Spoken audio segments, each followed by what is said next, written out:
फसल प्रदर्शनी एवं ग्रेट गेहूं महोत्सव के विजेताओं में देश में प्रथम स्थान पाकर गौरवान्वित हुए किसान जितेंद्र मीना गब्बर को सम्मानित किया गया है। आपको बता दें कि रब्बी सीजन की फसल में परंपरागत खेती से हटकर आधुनिक खेती एवं उच्च गुणवत्ता युक्त कृषि करने के लिए समर्पित जितेंद्र मीना गब्बर ने इस सीजन में गेहूं की फसल के लिए परंपरा से हटकर देहात कंपनी के गेहूं DWS 555 बेमिसाल गेहूं के 3 बैग्स ली। जितेंद्र मीना गब्बर ने बताया कि इस बार फसल भी अधिकतम और अच्छी हुई है। परंपरागत खेती में 1 एकड़ में 20 से 22 क्विंटल फसल आती थी। इस बार करीब 30 से 35 क्विंटल आने का अनुमान है। साथ ही कंपनी द्वारा दिया गया सम्मान भी मिला, जो कि गौरवशाली पल रहा है। मेरा नाम कमलेश शर्मा और मैं कंपनी का प्रेसिडेंट हूँ और इनपुट देखता हूँ पूरा। और इनपुट के अंदर हम देहात के अंदर अपने खुद के प्रोडक्ट लेके आ रहे हैं। जैसे कि बीजों के अंदर यानी लगभग जितनी फसलें हिंदुस्तान में होती हैं तो हमारे रिसर्च हाइब्रिड OP वैरायटी में लॉन्च की हम लोगों ने, स्पेशली धान के अंदर, अपना गेहूँ के अंदर, सोयाबीन में, बाजरा में और इस सब्जियों में भी काफ़ी हमने प्रोडक्ट लॉन्च किए हैं। और हम लोग देहात में अपनी रिसर्च कर रहे हैं और रिसर्च बेस पर हम लोग ये प्रोडक्ट लॉन्च कर रहे हैं। इसी तरह हमने क्रॉप न्यूट्रिशन जो है, क्रॉप प्रोटेक्शन है, जो पेस्टिसाइड्स हैं, वो भी अपने ब्रांड में लॉन्च किए हमने। लगभग 80 प्रोडक्ट लॉन्च कर दिए हमने पूरे हिंदुस्तान के अंदर।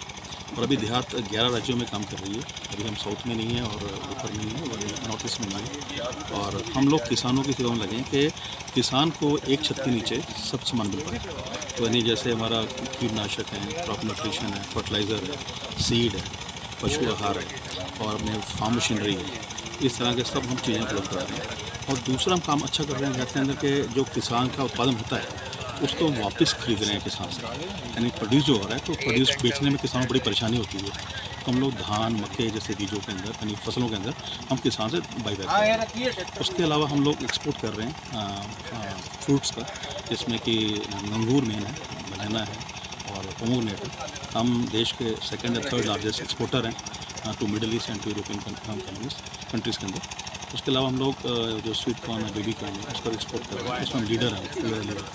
तो हमारा एक ही उद्देश्य है कि किसान को एक अच्छी क्वालिटी का हम लोग इनपुट प्रदान कर सकें। और इसके लिए हमारी पूरी टीम, एक्सटेंशन टीम, खेतों में कंधे से कंधा मिला के फील्ड में काम कर रही है किसानों के साथ। जैसे कि आपने देखा आज हमने 555 के ऊपर हमारी एक नई किस्म है गेहूँ की, उसमें हमने फील्डें ऑर्गेनाइज की है, किसान ने लगाया है और किसान के हिसाब से इस बार उसको 30 क्विंटल यील्ड मिलने वाली है, जबकि यहाँ किसानों को लगभग यील्ड 22 क्विंटल 30 क्विंटल यील्ड मिलती है।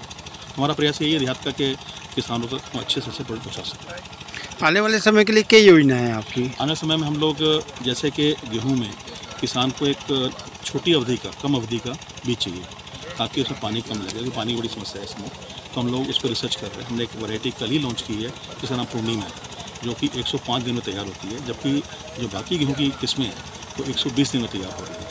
इस तरह हमने सोयाबीन के अंदर रिसर्च दिया। हमने सोयाबीन की भी जो फसल है, नॉर्मल जो बीज आप देख रहे हैं, वो 120 दिन में तैयार होती है। हम 100 दिन की में तैयार करके दे रहे हैं, जिससे किसानों का यानी ज़मीन पे कम समय लगेगा, उसको पानी बचेगा, खाद बचेगी, कीटनाशक बचेंगे। तो एक कम अवधि वाली वैरायटी हम लेके आ रहे हैं। हाँ, कई बार ये होता है कि गेहूं की फसल के समय पे भारी बारिश और आंधी तूफान से परेशानी आती है। कैलामिटीज़ हैं तो किसी कंट्रोल तो इसको लेकिन उसमें ऐसा कर रहे हैं कि जो जैसे बारिश के बाद पानी हवा चलती है तो कई बार फसल नीचे गिर जाती है। लेकिन हमारी जो वैरायटीज़ हैं उसमें लॉजिंग की प्रॉब्लम नहीं है, तो छोटी हाइट की हैं तो लॉजिंग की प्रॉब्लम बिल्कुल भी नहीं है। तो उस ऐसी वैरायटी डेवलप कर रहे हैं हम लोग ताकि किसानों का नुकसान कम से कम हो इस ऐसे unfavourable weather condition. Thank you. देहात कृषि के द्वारा जो पुरस्कार वितरण किया गया, इसमें आपको कौन सा इनाम मिला?